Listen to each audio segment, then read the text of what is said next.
Hi, I'm Logan Nicoll. I'm the freshman state representative for Ludlow-Mount Holly-Shrewsbury.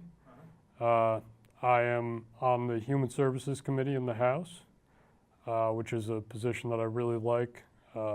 People may remember when I was campaigning, I talked a lot about drug policy, substance abuse reform, and that's something that I've been able to spend a good deal of time on. That's a big focus in my committee, so I'm really happy to be assigned there.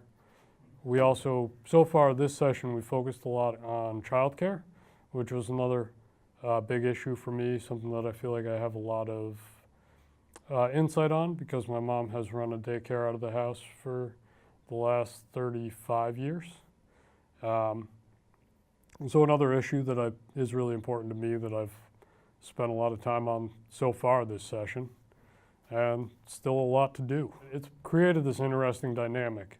We're we're a fairly diverse group too. Among the 40, there's there's 40 new freshman representatives, and all parties, Democrats, progressives, independents, Republicans, and we started a caucus that we're calling we're calling it the Youth Future Caucus.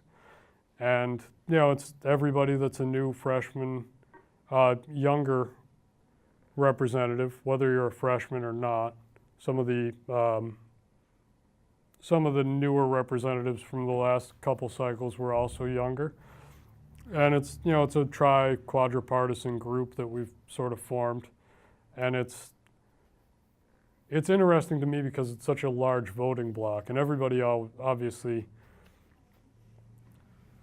I feel like, thinks of state representatives and senators as kind of being older, and typically we've had this structure where we prefer sort of the retired person. It fits their schedule better to be in the legislature. And we're sort of changing that paradigm, it seems, just by electing. Towns are throughout the state, in very diverse parts of the state, are choosing to represent or to elect younger representatives. I have a really good friend now in the State House, Patrick Seymour. He's the youngest representative in the State House. He's from Sutton. And it's just really neat to see his perspective. He's 21. He's a pretty young kid, but he grew up on a farm, and his town chose him to represent them in Montpelier, and he's doing a good job. He's on the Judiciary Committee, and he really knows his stuff. And so it's kind of fun to see how wide of a caucus we have with just young people that are, from all political perspectives. Yeah, it's definitely something the caucus has talked about a lot, like in our formative meetings, just like what we wanted our issue to be. And I think what we kept coming back to was just that we want to make sure that we're, like, what brings us together, even across party lines, and what made people in our districts want each of us to be there over, like any opponent that may have been, an older Vermonter who was the more typical representative. And I think what we came back to was just that we feel like it's people want Vermont to, we would like to be more welcoming to people in our position, people that are that younger, maybe trying to live here, move back here, just out of college. And so that's what we're trying to focus our issues on, is just on all across the spectrum of issues that are available. What are the issues that are keeping people in our situations from setting down roots? What are causing our friends to move out of the state? And so we keep talking about stuff like that. And it crosses, obviously that's really broad, and it crosses a lot of different topics. But, we come back to childcare, we come back to affordability with wages and the wage gap, and education and the cost of student loans.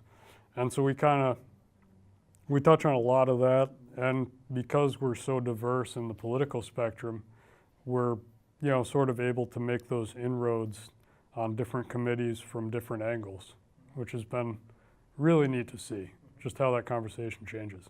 So for the first few weeks, I think it was 2 or 3 weeks, session starts on Tuesday morning.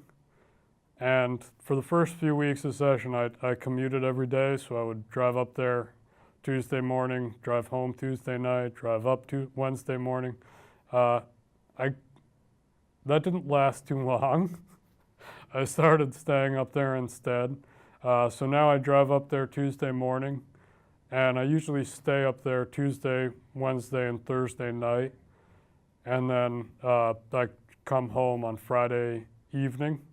Usually the session gets out a little bit earlier on Fridays. Usually we're out on Fridays by like 3 or 4 o'clock. And so then I'm able to get home by like 7 or 8 usually. For the most part, the days are long. It's different work for me. I grew up doing labor and construction, painting, so I'm not used to like an office desk job, but it's very tiring in ways that I didn't realize. I'm in session, from most days you start at 9 o'clock and you're on the floor or in committee until 4:30, 5 o'clock. Usually I go there and I get there about 8 because there's usually some caucus meetings or other groups of people that are getting together that you want to have a conversation with about a particular bill, or you want to try to talk to some people. I mean, there's so much that happens in the cafeteria over coffee when the bill is not in your committee and you want to figure out what's going on with it, whether or not it's going to move this year, or what's happening, what the conversation's like, why they pulled out certain language. And that's a conversation you really want to have, but you don't have time to have it during your day. So you have to have it before you get started at 8 o'clock. You just got to make sure that you run into somebody at coffee, or on the other side at like 4:30 or 5, you want to make sure you go out to dinner with somebody so that you can talk about this or that.